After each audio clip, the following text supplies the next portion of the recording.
Good morning. कैसे हो आप सब? कहते हैं कि जब जब जमाना लग गया मेरी कश्ती को डुबोने में, तब तक भगवान जी खुद आए मेरी नैया पार लगाने में।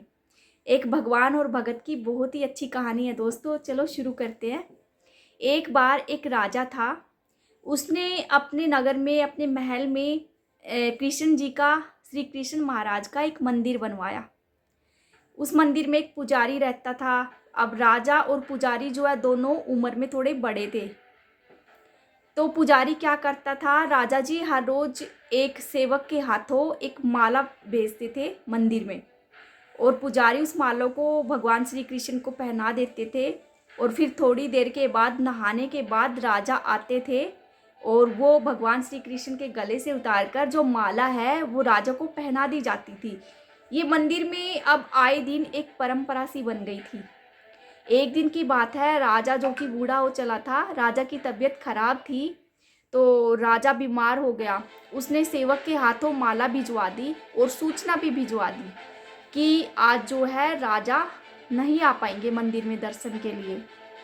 तो वो तो जो माला पहनने की परंपरा बन चुकी थी, तो पुजारी ने सोचा मैं हर रोज पूजा करता हूँ, मैंने कभी भी ये माला नहीं पहनी। आज ऐसा करता हूँ, राजा जी तो आएंगे नहीं, अब परंपरा तो है कि भगवान के गले से माला निकाल कर कोई पहने, तो ऐसा करता हूँ आज मैं खुद पहन लेता हूँ। पुजारी ने वो माला अपने गले में पहन ली। थोड़ी देर के बाद फिर सेवक आया कहने कि राजा की तबीयत अचानक से बिगड़ती जा रही है, राजा को बहुत बुरा लग रहा है कि परंपरा का मान नहीं रख पाए, इसलिए राजा जी दर्शन के लिए मंदिर में आ रहे हैं। अब जो माली था, पुजारी था, वो डर गया। पुजारी ने सोचा अगर मैंने माला पहनी हुई राजा ने देख ली तो राजा मुझे पता नहीं क्या दंड देंगे। उसने झट से वो माला अपने गले से उतारकर वापस भगवान श्री कृष्ण जी के चरणों में, वो गले में पहना दी। राजा जी आ गए दर्शन के लिए। श्री कृष्ण भगवान के गले से उतारकर वो माला राजा को पहना दी गई। राजा ने देखा कि उन फूलों में एक सफ़ेद बाल लगा हुआ था जो कि पुजारी जी का था। राजा ने पुजारी की ओर घूरते हुए देखा और पूछा, ये माला तुमने पहनी थी? पुजारी बेचारा डर गया। उसने सोचा था राजा पता नहीं कौन सा दंड मेरे को दे देंगे। उसने कहा नहीं महाराज, मैंने नहीं पहनी थी। तो राजा ने कहा अच्छा, एक तो चोरी, ऊपर से सीना चोरी, झूठ भी बोल रहे हो, ये माला तो तुमने ही पहनी है, तुम्हारा ही बाल सफ़ेद है। उसने कहा, डरते हुए कहा, नहीं महाराज, ये बाल तो श्री कृष्ण भगवान जी का है, बिहारी जी के है। तो राजा ने पूछा बिहारी जी के बाल कब से सफ़ेद हो गए? पुजारी ने कहा नहीं महाराज, मैं हर रोज़ स्नान श्रृंगार करता हूँ जब बिहारी जी का, तो मैं देखता हूँ कि बिहारी जी के बाल सफ़ेद हो गए। राजा ने कहा अच्छा, एक काम करना, कल जब सुबह श्रृंगार करो तो मुझे सूचना भिजवा देना, मैं आ जाऊंगा।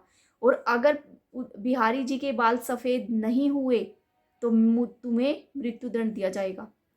ऐसा कहकर राजा क्रोधित होकर वहां से चला गया। अब वो पुजारी सारी रात रोता रहा, गिड़गिड़ाता रहा भगवान के चरणों में कि मुझसे बहुत भूल हो गई, भगवान जी मुझे माफ़ कर दो। पूरी रात गिड़गिड़ाता रहा। अगली सुबह श्रृंगार का टाइम आ गया। राजा को सूचना भिजवा दी गई। जब राजा आया तो उसने श्री कृष्ण भगवान का, बिहारी जी का मुकुट उतार कर देखा, तो राजा हैरान रह गया कि श्री कृष्ण भगवान के जो बाल है वो बिल्कुल सफ़ेद थे। अब राजा ने सोचा कि ये चालाक पुजारी है, कहीं इसने बाल रंगवा तो नहीं दिए हैं। तो राजा ने जैसे वो बाल उखाड़ कर देखा तो उसमें से, मूर्ति में से खून बहना शुरू हो गया और अंदर से आवाज़ आई, हे मूर्ख राजा, मैं इस पुजारी के लिए स्वयं मैंने अपने बाल सफ़ेद कर लिए और कभी खून भी सहा।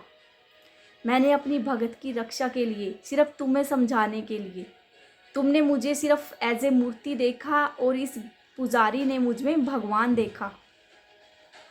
तो राजा ये सुनकर बहुत हैरान हुआ, परेशान हुआ। उसने भगवान जी से माफ़ी मांगी। दोस्तों, कहते हैं कि वही है, मानो तो गंगा मैया, ना मानो तो बहता पानी। जो मानता है उसके लिए पत्थर में भी भगवान है, और ना मानने वालों के लिए कुछ भी नहीं है। तो कहते हैं भक्ति तो इंसान के भाव में होती है। अगर आप भगवान के दर्शन करना चाहते हैं, भक्ति करना चाहते हैं, तो सबसे पहले अपना भाव अच्छा कीजिए, अपने भाव अच्छा बनाइए। भाव से ही सब कुछ होता है। इसीलिए भगवान देखो उस पुजारी की, उस भगत की रक्षा के लिए स्वयं अपने बाल भी सफ़ेद कर लिए और खून भी आने लगा उसके शरीर से। तो भगवान है भी मानने वालों के लिए और ना मानने वालों के लिए भगवान नहीं भी। इसलिए अपनी भाव को अच्छा करें और अपनी आस्था को भगवान में बनाए रखें।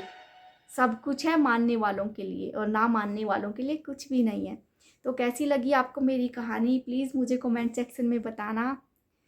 हमेशा खुश रहिए, स्वस्थ रहिए, प्रसन्न रहिए, अपनों के साथ हंसते मुस्कुराते रहिए और कर दिखाइए कुछ ऐसा कि दुनिया करना चाहे आपके जैसा। इसी के साथ नमस्कार।